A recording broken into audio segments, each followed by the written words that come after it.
Happy New Year, everybody. Happy New Year, Aaron. Welcome, viewers. I see Michael's also wishing us a Happy New Year. Hello, Rusty. Thanks for tuning in. Thanks for making the jump from 2022 to 2023 with us.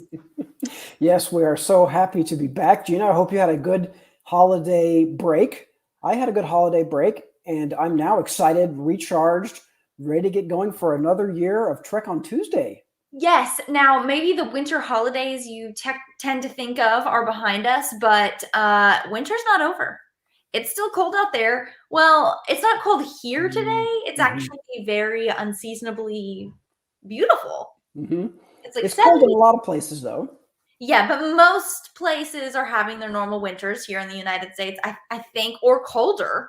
We all In had some a places. very cold few weeks a Mm-hmm. couple weeks ago. But today we're talking about a subject that everybody needs to know about. It doesn't matter if it's cold out. It doesn't matter if it's warm out. That's when this can really sneak up on you.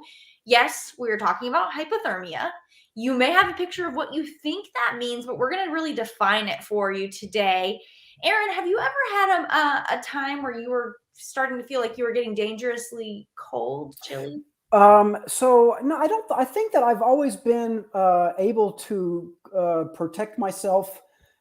Which, by the way, we're going to talk about that, how to prevent hypothermia. Maybe that's the most important part of our discussion. But just over these holidays, just a few weeks ago, we traveled with our family to Colorado, where it was a lot colder there than it is here.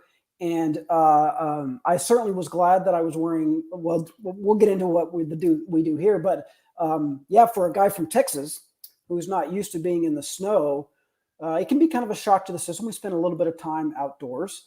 I Yeah. think I was able to handle it though by being prepared, by dressing right, by doing a lot of the things that we're going to talk about here in this story. Did get a little bit of, I think, what's called frost nip, which is when like the tips of your fingers or maybe your ears or your nose get super cold. It's not frostbite, right? It's not that bad, but it's Right. that first stage gets there. So I did have to. My fingers were hurting a little bit there. I had to get inside and get them warmed up pretty good. Yeah, No that's like that's scary. hypothermia symptoms, thankfully. Yeah, Well, maybe we should get into frostbite at some point too. I think we have an yeah. article on that, and that's another thing that can kind of sneak up on you, and it can happen when you're maybe not as cold as you think.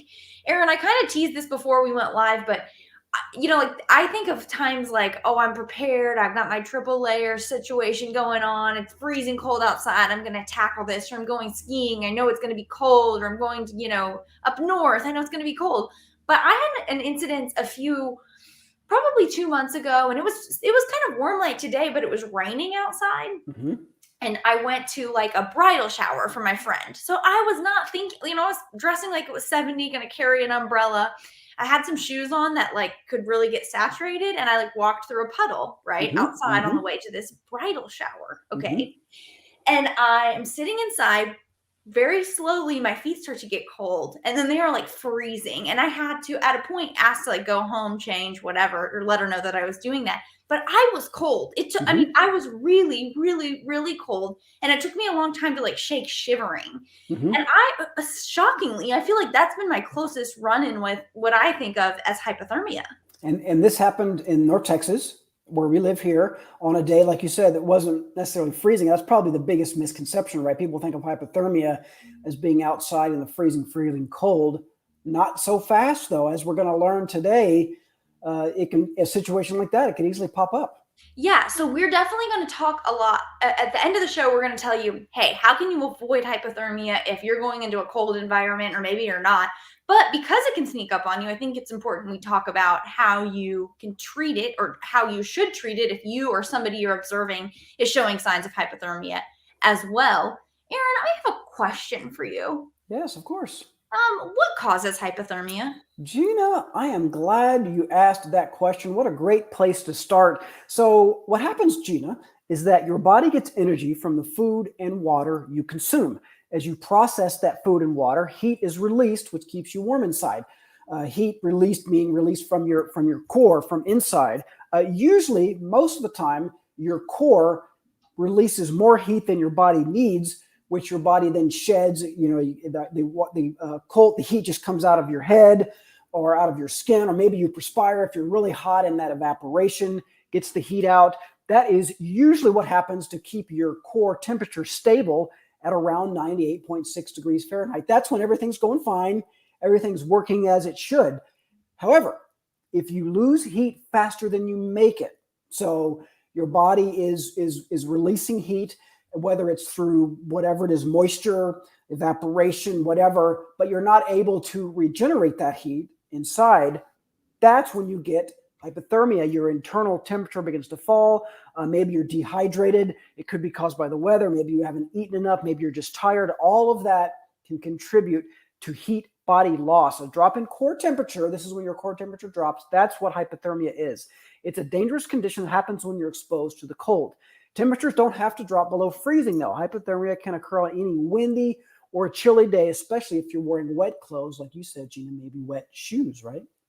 Exactly. And I think maybe people associate hypothermia with those sub-freezing temperatures, kind of like we talked about, but you just said it. Our expert just researched and shared with us that it does not have to be below freezing. I want to talk a little bit about what you can observe, like the signs of hypothermia, so you know when it's time to take action. It'd be a great chance to take notes or like make a note on your phone if this is something you might run across if you live in a cold area or if you don't remember these off the top of your head. I see the Montana Council is commenting saying, thanks for covering this important topic. It gets cold there. I bet it that they does. have had to, keep an eye out for this in the past.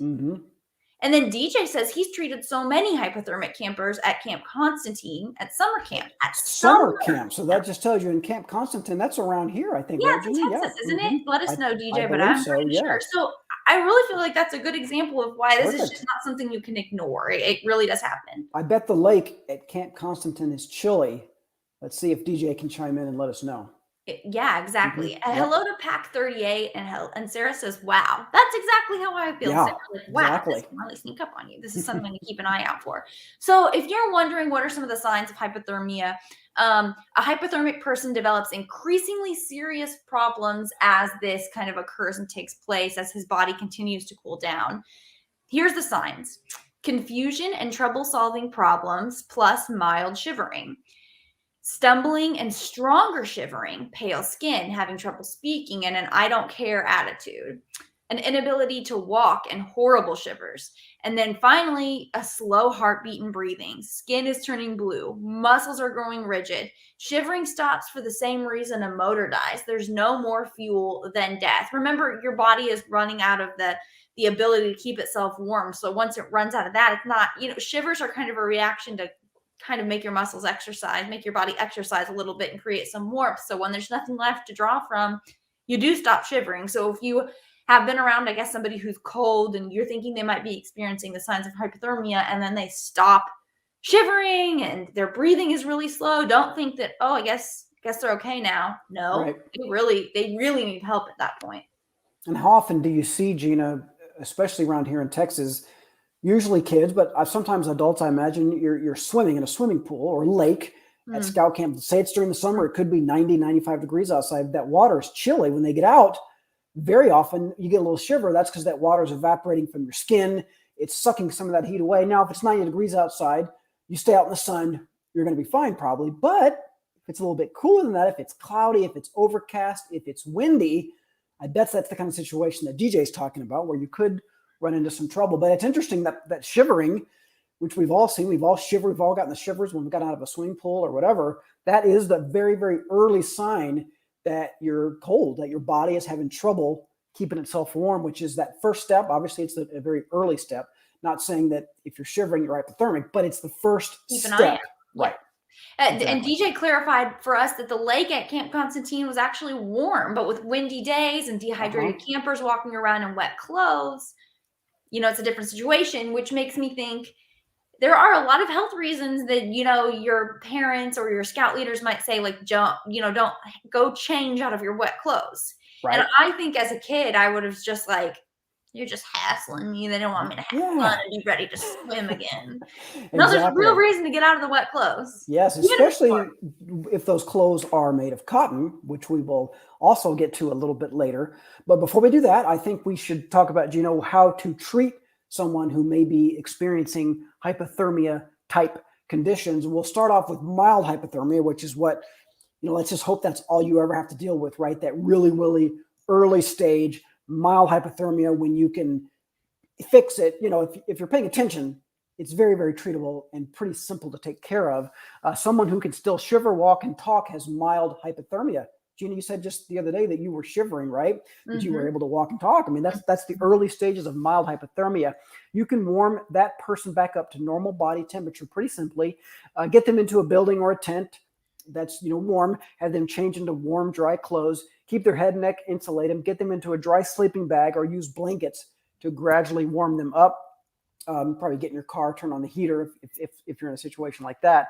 If you can, get the person to a source of heat, such as a campfire. Don't apply direct heat like a heating pad. Instead, be sure and help them, gradually warm up. Change their socks if your socks are wet. Gina, that might have been an issue for you. If they're able to eat or drink, offer them food or warm drinks that have sugar or simple carbohydrates in them. Sweet fluids like hot cider or sweetened tea, as well as high energy foods such as candy, will help their body generate heat by kind of getting that metabolism going. Pretty simple. If someone who's experiencing mild hypothermia, you warm them back up. It's pretty simple. And that can be done if you catch it at an early stage like that. It's relatively speaking, I mean, it's serious, but it's relatively easy to get them stabilized and to get them warmed back up. Now, Gina, severe hypothermia, I would love to hear your thoughts on that. That might be a little bit of a different situation. Yeah, absolutely. And I think that there's a distinction that mild hypothermia, you can kind of get that person to help themselves. You can say, get in somewhere warm, take off the wet clothes, and they're able to do those things. When we get to severe hypothermia, you're going to have to do some things for the person. You're really going to have to take care of them. It starts when someone can't shiver anymore. You want to handle the person with care. Don't rough around. Don't be rough with them. Their body just doesn't have a lot of fuel at this point. So take off their damp clothing, bundle them in warm, dry layers, and make sure there's insulation underneath if they're on the ground or something and it's snowy down there. You want to put some layers. Wrap the person in something waterproof and windproof, such as a tent fly. Great idea. And be careful that their head is protected from the cold too. Monitor them closely and get emergency aid. You're going to need help. Watch others in the group to make sure they're not developing symptoms too. This would be a situation where you're going to send somebody for help if you're at camp, what have you. And then, Aaron, this isn't in the story, but it is something that it kind of blows my mind when you hear about people who are like severely hypothermic. They, I guess, have an urge to like undress. They get hot suddenly, kind of in the last phase of it. I think it's called paradoxical undressing, and they shed their layers. At that point, don't listen to that person. They need help. They really need help, and they need to stay warm at that point. So I think that's just another function of your brain has trouble operating when your body's losing temperature like that. We mentioned that, in the early stages of hypothermia, you might be shivering, but you can still walk and talk. You can communicate fine. We're talking now about a point to where you might not be able to do those things. You might not really be able to communicate well, which makes it tricky. They might not be able to say, I'm cold. In fact, they might say, I'm hot. Right, Gina? I'm burning up. I got to get on. I'm so hot. Yes. Right. But that's a sign, look for someone. If they're saying that, that's a sign that that you're in trouble. I like a couple of things real quick I want to point out. Get emergency aid, like you said, Gina. If that means send somebody for help or using the cell phone. I know you might be trying to rough it, right? You don't want to use your cell phones, but if there's ever a time for it, that's the time. You need a doctor, a nurse, somebody who knows what they're doing in that situation. And I also like the point, watch others in the group to make sure they're not developing symptoms too.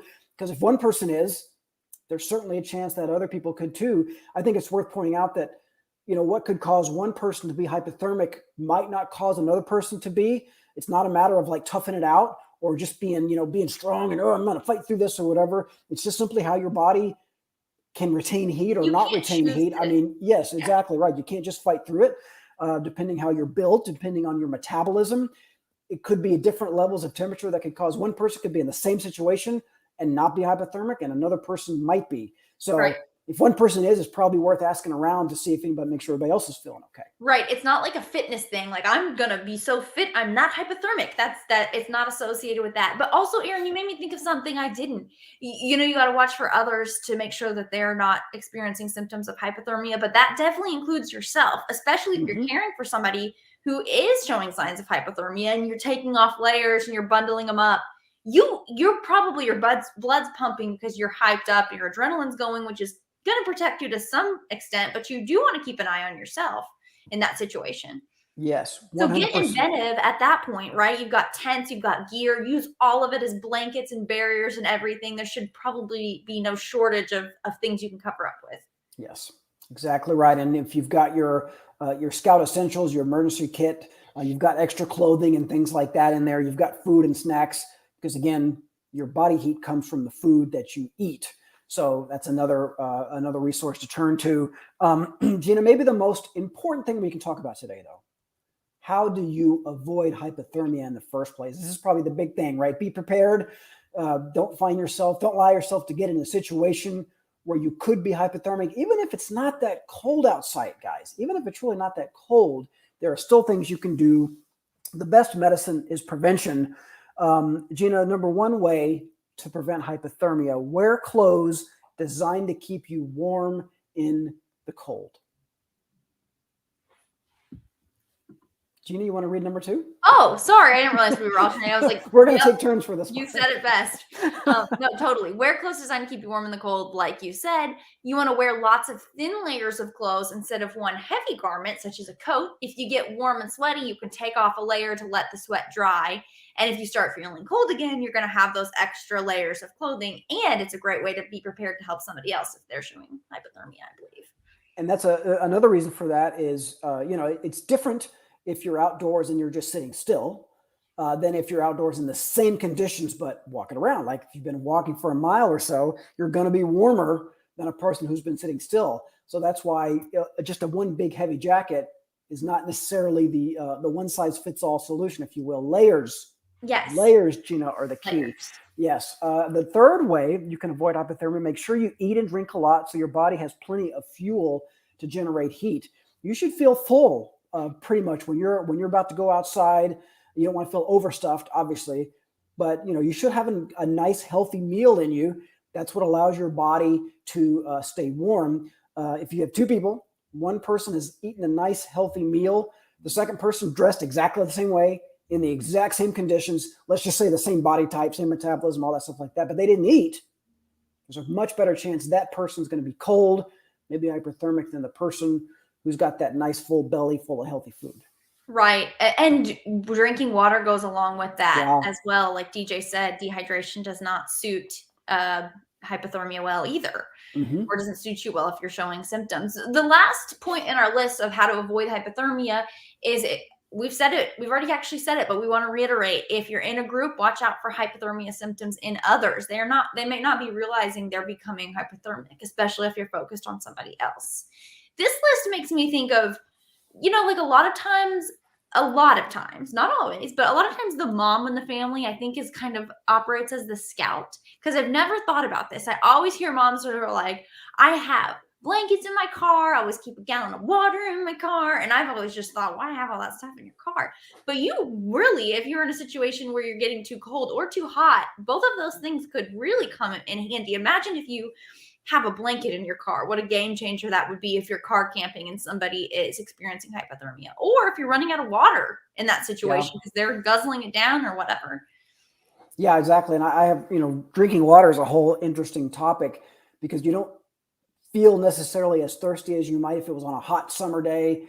The urge to drink water is a little bit different in the cold, but it's just as critical, just as important to drink it when you're cold as it is when you're hot. Hydrate or dihydrate is what we used to always say in my scout troop. We also used to say cotton kills because cotton clothing, not helpful, Gina, if it's wet, if you're chilly. Cotton clothing, not a cotton sweatshirt, nice and comfy to wear around the house, when it's chilly outside, but not really a great idea on a camp out when you're outdoors, because if it gets wet, you're going to be really, really chilly in a cotton sweatshirt as opposed to, say, a fleece jacket or a wool sweater or something like that. Yeah. So that brings up another question for me. I hope you know the answer, because I always am confused because so much stuff is made of cotton that I think, oh, cotton's great, cotton's durable, cotton everything. Like, I remember just having it inverted in my head for a long time.